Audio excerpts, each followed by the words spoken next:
Assalamualaikum and hi everyone. I'm Asma from Asma's Kitchen. Welcome back to another vlog. இந்த vlog பார்த்திங்கன்னா நான் என்னோடய ஃபேமிலியோட டைம் ஸ்பெண்ட் பண்ண vlog தான் வந்து உங்கள் கூட ஷேர் பண்ணியிருக்கேன்.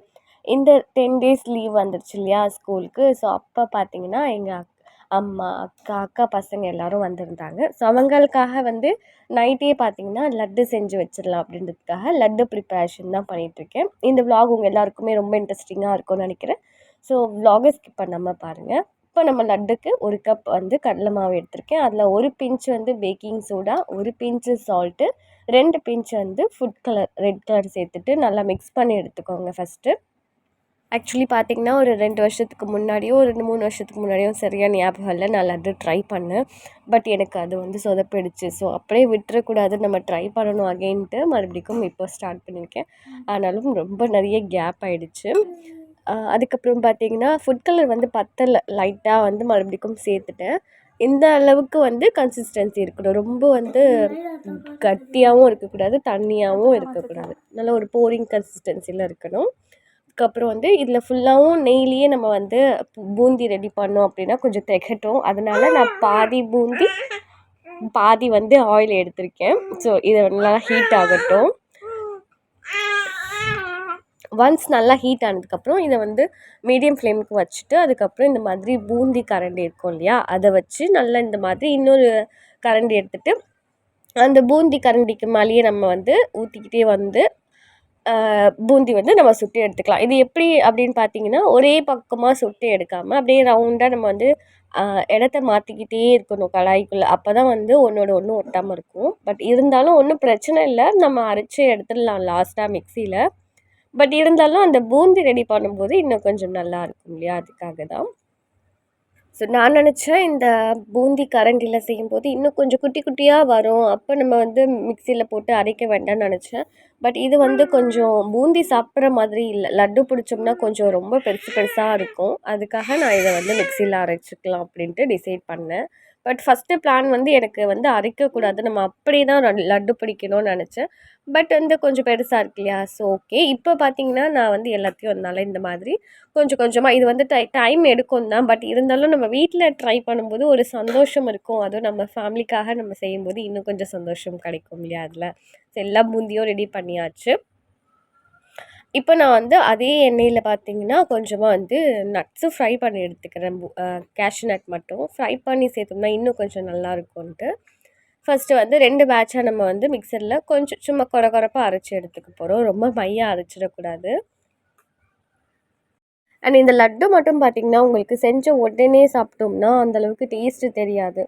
இதுவே நீங்கள் நல்லா வந்து 2 நாளுக்கு அப்புறம் எடுத்து சாப்பிட்டிங்கன்னா அந்த சுகரோட சிரப்பெல்லாம் நல்லா அப்சர்வ் ஆகி நல்லா சூப்பராக இருக்கும். ஸோ அதுக்காக தான் நைட்டே நான் வந்து ப்ரிப்பரேஷன் பண்ணி வச்சுட்டேன். ஸோ இந்த மாதிரி 2 பேட்சாக வந்து அரைச்சி ஒரு பவுலில் சேர்த்துக்கிறேன். இப்போ நம்ம வந்து லட்டு பிடிக்கிறதுக்கான பூந்தி ரெடி ஆகிடுச்சு. இப்போ பாகு ரெடி பண்ணிக்கலாம்.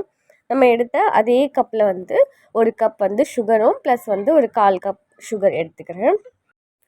தண்ணியோட அளவு பார்த்திங்கன்னா நம்ம எந்த கப்பில் கடலை மாவு அளந்தோமோ அதே கப்பில் வந்து 3/4 கப் மட்டும்தான் தண்ணி சேர்க்கணும். தண்ணி சேர்த்துட்டு நம்ம வந்து இதுக்கு வந்து ஒரு பிசுப்பு தன்மை வந்துருச்சுனாலே போதும், எந்த கம்பி பதம்லாம் தேவையில்லை. ஜஸ்ட்டு தண்ணி சேர்த்துட்டு நல்லா ஒன்ஸ் மிக்ஸ் பண்ணிக்கோங்க. அண்ட் இது கூடவே இதுலேயும் பார்த்திங்கன்னா நம்ம வந்து ஃபுட் கலர் சேர்த்துக்கலாம். அப்போ தான் வந்து லட்டு நல்லா வந்து கடையில் வாங்கின மாதிரி அதே கலரில் இருக்கும். நீங்கள் வந்து ரெட்டுக்கு பதிலாக வந்து எல்லோ கலரும் சேர்த்துக்கலாம். அப்படி இல்லை கலரே இல்லாமல் கூட செய்யலாம், நல்லா தான் இருக்கும் அதுவும். பட் பார்க்குறதுக்கு வந்து நல்லா வந்து லட்டு மாதிரி இருக்கணுன்றதுக்காக தான் செய்கிறேன். ஃபுட் கலர் வந்து கொஞ்சம் கெடுதல் தான் உடம்புக்கு. பட் எப்போவாச்சும் ஒரு வாட்டி சாப்பிட்டோம் அப்படின்னா ஒன்றும் பிரச்சனை இல்லை. ஸோ இந்த மாதிரி ஒரு பிசு தன்மை வந்துடுச்சு அப்படின்னதும் நம்ம வந்து இந்த மாதிரி கொரப்பாக அரைச்சி வச்சுருக்கிற பூந்தி எல்லாத்தையும் உள்ளே சேர்த்துட்டு நல்லா மிக்ஸ் பண்ணிக்கலாம். கொஞ்சம் தண்ணியாக இருக்கு இல்லையா, அதெல்லாம் கொஞ்சம் அப்சார்ப் ஆகிற வரைக்கும் லோ ஃப்ளேமில் வச்சுருக்கலாம் நம்ம ஸ்டவ்வை. அதுக்கப்புறம் நல்லா வந்து ஒரு பிளேட் போட்டுட்டு ஆஃப் பண்ணிட்டு மூடி வச்சுருங்க. மூடிட்டிங்கன்னா அந்த தண்ணி அந்த ஜீராலாம் நல்லா வந்து அப்சார்ப் ஆகிருக்கும். அப்போ நீங்கள் எடுத்துடலாம்.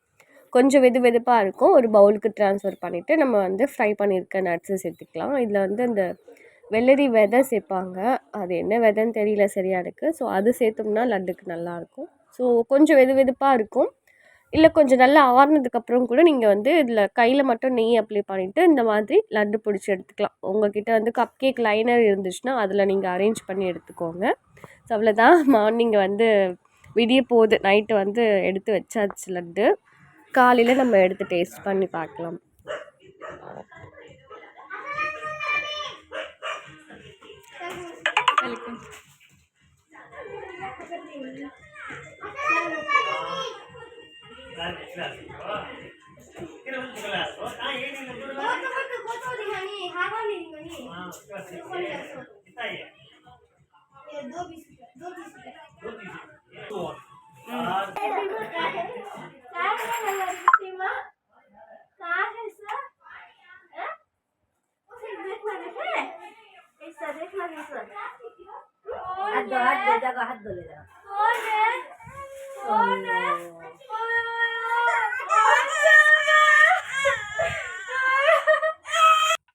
பாப்பா இப்போ கொஞ்சம் வளர்ந்துட்டா இல்லையா, ஸோ அதனால் இப்போ வந்து ஃபேஸிங்கில் பார்த்தா உடனே அழுகுறா. அதுக்கப்புறம் போக போக வந்து கொஞ்சம் நார்மல் ஆகிக்கிறாங்க.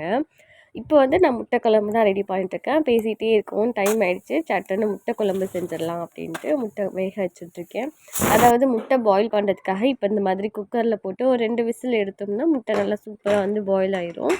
ரீசெண்டாக இப்போ தான் எனக்கு இந்த டெக்னிக் தெரியும். பிகாஸ் பார்த்திங்கன்னா நானும் தண்ணியில் கொதிக்க வச்சுட்டு ஒரு 15 மினிட்ஸ் வெயிட் பண்ணிக்கிட்டே இருப்பேன். அதுக்கப்புறம் என்னோடய சிஸ்டர் இல்லா தான் வந்து இந்த மாதிரி சொல்லி கொடுத்தாங்க. ரொம்ப ரொம்ப எனக்கு வந்து யூஸ்ஃபுல்லாக இருக்குது. அவங்களுக்கு இந்த வீடியோ மூலயமா வந்து தேங்க்ஸ் சொல்லிக்கிறேன். ஆஸ் யூஷுவல் நம்ம எப்போவுமே முட்டை குழம்பு, சிக்கன் குழம்புலாம் செய்வோம்ல, அதே மாதிரி தான் சேம் மெத்தடில் தான் நான் செஞ்சுட்ருக்கேன். பட் கடாயில் பண்ணியிருக்கேன். அது கூடவே வந்து அரைக்கிறதுக்கு கொஞ்சம் மசாலா வந்து சேர்த்து வந்து அரைச்சி ஆட் பண்ணியிருக்கேன். ஏன்னா நிறைய குவான்டிட்டி இருக்கிறனால கொஞ்சம் மசாலாலாம் சேர்த்து அரைச்சோம்னா நல்லா இருக்கும் டேஸ்ட் அப்படின்றதுக்காக. சரி, ஓகே. இப்போ 2025 ஸ்டார்ட் ஆகிடுச்சு இல்லையா, ஸோ நீங்கள் என்ன மாதிரி வந்து ரெசல்யூஷன் எடுத்திருக்கீங்க அப்படிங்கிறத என் கூட ஷேர் பண்ணிக்கோங்க. இந்த மாதிரி பிளானிங் இருக்கும் இல்லையா, இந்த வருஷம் நம்ம இதை வாங்கியே தீரணும், இல்லை இந்த வருஷம் வந்து நம்ம இந்த ஹேபிட்டை சேஞ்ச் பண்ணிக்கணும், இங்கே போகணும், அந்த மாதிரி நிறைய பிளான் இருக்கும். ஏகப்பட்ட பிளான் போடுவோம். பட் வந்து அதுலேருந்து 2, 3 தான் நடக்கும். மற்றதெல்லாம் வந்து நம்ம டிசைட் பண்ணதை விட அது வேறு மாதிரி ஒரு ட்ராக்கில் போகும். அந்த மாதிரி தான். பட் இருந்தாலும் நானும் வந்து கொஞ்சம் பிளான் பண்ணி வச்சுருக்கேன். ஸோ இந்த வருஷம் பார்த்திங்கன்னா நிறைய சதகா பண்ணணும், எந்த பிரச்சனை வந்தாலும் அதை தனியாக வந்து ஃபேஸ் பண்ணணும் அப்படின்ட்டு. ஏன்னா தனியாக ஃபேஸ் பண்ணுறது கொஞ்சம் கஷ்டம்தான். ஸோ ஓகே, நம்ம ட்ரை பண்ணலாம் அப்படின்ட்டு. ஏதாவது வந்துச்சுன்னா எந்த லைஃப்பில் எந்த பிரச்சனை வந்தாலும் போல்டாக அதை ஃபேஸ் பண்ணணும் அப்படின்ட்டு. ஸோ சின்ன விஷயமா இருக்கட்டும், பெரிய விஷயமா இருக்கட்டும், நம்ம போல்டாக வந்து ஃபேஸ் பண்ணணும். அதுக்கப்புறம் பார்த்திங்கன்னா எனக்கு உண்மையாக பழகிறவங்கக்கிட்ட நானும் அவங்களுக்கு உண்மையாக பழகணும் அப்படின்ட்டு. அது மட்டும் இல்லாமல் நான் மட்டும் உண்மையாக பழகி பிரோஜனம் இல்லை, அவங்களும் நம்ம கூட உண்மையாக இருக்கணும். அதுதான் கரெக்டு. ஒருவேளை அவங்க ஃபேக்காக இருந்து நீங்கள் உண்மையாக இருந்தீங்கன்னா அது டோட்டலி வேஸ்ட்டு தான். ஸோ வந்து உண்மையாக பழகணும் அப்படின்ட்டு நான் வந்து டிசைட் பண்ணியிருக்கேன். ஸோ என்ன ஆனாலும் சரி, நம்ம வந்து நேர்மையாக உண்மையாக இருக்கணும் அப்படின்ட்டு. முட்டை குழம்பு பார்த்திங்கன்னா நல்லா சூப்பராக ரெடி ஆகிடுச்சு. ஸோ சமைச்சோம், முடிச்சாச்சு. அண்ட் இப்போ பார்த்தீங்கன்னா நம்மளோட லட்டும் நல்லா சூப்பராக ரெடி ஆகிடுச்சு. எனக்கே வந்து ரொம்ப ஆச்சரியமாக இருந்துச்சு. மாஷால்லா, லட்டோட அவுட்கம் ரொம்ப சூப்பராக இருந்துச்சு. அண்ட் ஸ்மெல் ஆல்சோ வந்து ரொம்ப ரொம்ப சூப்பராக இருந்துச்சு.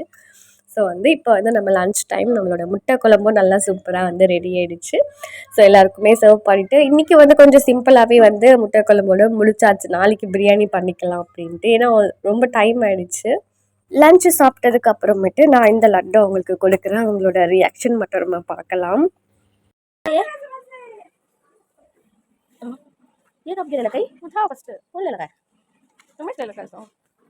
காமெடியாக இருந்துச்சு. ஏன்னா வந்து யார் கொண்டு வந்தா, யார் இது, யார் கொண்டு வந்தா, நீங்கள் தான் கொண்டு வந்தீங்க அப்படின்ட்டு எங்கள் அக்கா கிட்ட சொல்லும். அவங்க ஸ்லோ மோஷனில் ஸ்வீட் எடுத்து பார்க்குறாங்க. அப்படி அவங்களுக்கே கன்ஃபியூஷன் ஆகிடுச்சு. ஏன்னா அவங்க கொண்டு வந்த ஸ்வீட்ஸ் தான் அது. பாக்ஸை நான் மட்டும் ஸ்வீட்டை உள்ளேருந்து எக்ஸ்சேஞ்ச் பண்ணிவிட்டு இதை மாற்றி வச்சுட்டேன். ஸோ அவங்களுக்கே ஒரே ஷாக்கிங்காக தான் இருந்துச்சு. டேஸ்ட் எல்லாம் நல்லா தான் இருந்துச்சு. அதுக்கப்புறம் சொன்னேன், நான் தான் வீட்டில் செஞ்சேன் அப்படின்ட்டு.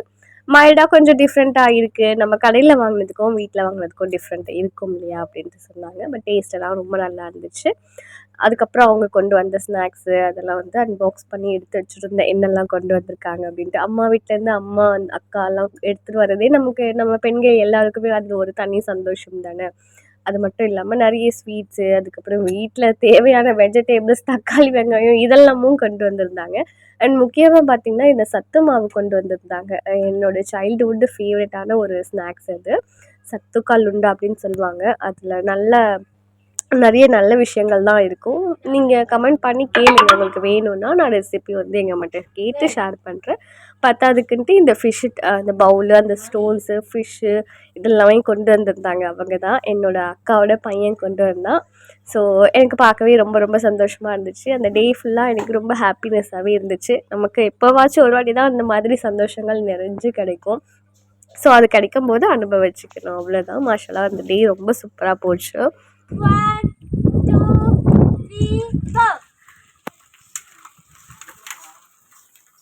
ஸோ அன்றைக்கி இந்த மாதிரி தான் வந்து நல்லா ஜாலியாக போயிருந்துச்சு. பசங்கள்லாம் வந்து சேர்ந்து விளாடிக்கிட்டு, அதுக்கப்புறம் ரன்னிங் ரேஸ், இந்த மாதிரி சைக்கிள் ரேஸ் இதெல்லாம் வச்சுட்டு இருந்தாங்க. நெக்ஸ்ட் டே மார்னிங் பார்த்திங்கன்னா பிரேக்ஃபாஸ்ட் சாப்பிட்டு லன்ச்சு தான் வந்து ஷூட் பண்ணேன். நான் வீட்டில் இருக்கும்போது வீடியோவும் கையுமா அழைச்சிட்டா இருக்கும், அதை தான் இருக்கும். ஸோ அதுக்காக கொஞ்சம் நேரம் அவங்க கூட டைம் பண்ணிவிட்டு பிரியாணி செஞ்சுட்டு, பிரியாணியோட ஃபுல் வீடியோலாம் எடுக்கல, சும்மா லைட்டாக தான் வந்து கவர் பண்ணியிருக்கேன். மாஷாஅல்லாஹ் அன்றைக்கி பிரியாணி ரொம்ப ரொம்ப சூப்பராகவே வந்துருந்துச்சு. ஸோ ரொம்ப வருஷம் கழித்து இப்போ தான் வந்து மனதுக்கு நிறைவாக இருந்துச்சு. இந்த விளாக் ஷூட் பண்ணும்போதே எனக்கு அவ்வளோ ஹாப்பினஸ், இது எப்போ நான் அப்லோட் பண்ணுவேன் அப்படின்ட்டு. சாப்பிட்டதுக்கப்புறம் கொஞ்சம் நேரம் வந்து ஓத உட்காந்துட்டோம். பிகாஸ் பார்த்திங்கன்னா எங்கே போனாலும் எங்கள் வீட்டில் இருக்கவங்க வந்து இந்த தொழுகை, இந்த குர்ஆன் படிக்கிறதெல்லாம் விட மாட்டாங்க. கரெக்டாக அந்தந்த டைமுக்கு பண்ணிடுவாங்க. என்னவும் வந்து அந்த மாதிரி வந்து ஃபாலோ பண்ண சொல்லி அட்வைஸ் பண்ணிகிட்டே இருப்பாங்க.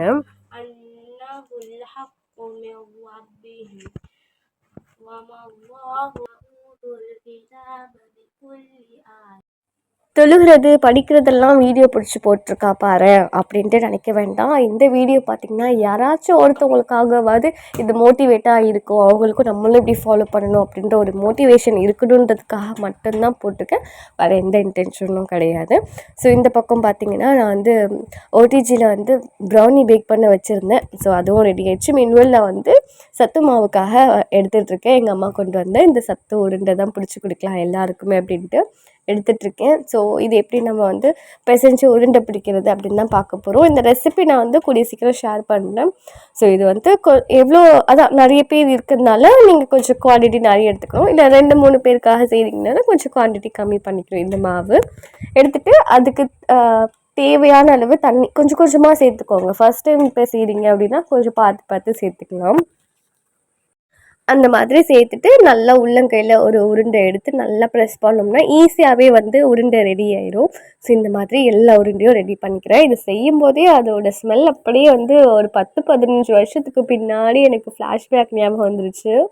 ஸோ எங்கள் அம்மா வந்து செஞ்சு கொடுப்பாங்க. ஆக்சுவலி நான் இதோட ரெசிபி தான் கேட்டிருந்தேன், அவங்க வந்து செஞ்சே கொண்டு வந்துட்டாங்க. ஸோ அதுதான் சொல்லுவோம்ல, அம்மாக்கள்லாம் பார்த்திங்கன்னா நம்ம ஒன்று கேட்டுட்டோம் அப்படின்னா குழந்தைங்களுக்கு போய் கொடுக்கணும் அப்படின்ட்டு அவங்களுக்கு ஒரே இதுவாக இருக்கும். நான் எது கேட்டாலும் அப்படி தான் உடனே எங்கள் அம்மா செஞ்சுருவாங்க. எங்கள் அம்மாவை பற்றி சொல்லவே வந்து இந்த வீடியோ பத்தாது. ஸோ அந்தளவுக்கு நான் ரொம்ப ரொம்ப லக்கியாக நான் ஃபீல் பண்ணுறேன்.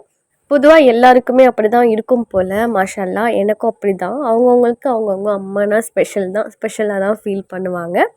ஓகே, இப்போ பார்த்திங்கன்னா உருண்டெல்லாம் நல்லா சூப்பராக ரெடி ஆகிடுச்சு. ஆளுக்கு 2 அப்படின்ட்டு எல்லாருக்குமே வந்து செஞ்சு கொடுத்துருந்தேன். புதுசாக ஏதாச்சும் ட்ரை பண்ணும்போது அந்த ஃபீலே வந்து ரொம்ப சூப்பராக இருக்கும். அதுக்கப்புறம் அவ்வளோதான். நெக்ஸ்ட் டே வந்து இதோட ரொம்ப ஃபீலிங்காக இருந்துச்சு. எல்லோரும் கிளம்பிட்டாங்க. பாய் பாய்.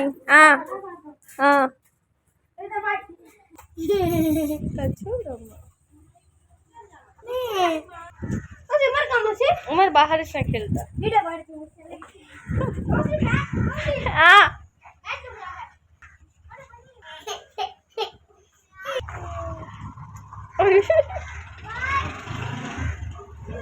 டூ டேஸ் எல்லோரும் இருந்துட்டு கிளம்பும்போது வீடியோ ஒரு மாதிரி வெறிச்சோடி ஒரு மாதிரி சைலண்ட்டாக இருந்துச்சு. அது ரொம்பவே நல்லாவே இல்லை அந்த ஃபீலிங்கு. பாப்பாவும் நானிமா கூட போகிறேன்னு அழுதுட்டு இருந்தாங்க. ஸோ அவ்வளோதான், ஃபைனலி வீடியோக்கு எண்டுக்கு வந்தாச்சு. இந்த விலாக் வந்து இன்னும் லென்த்தியாக போகக்கூடாதுன்ட்டு இதோட ஸ்டாப் பண்ணிக்கிறேன்.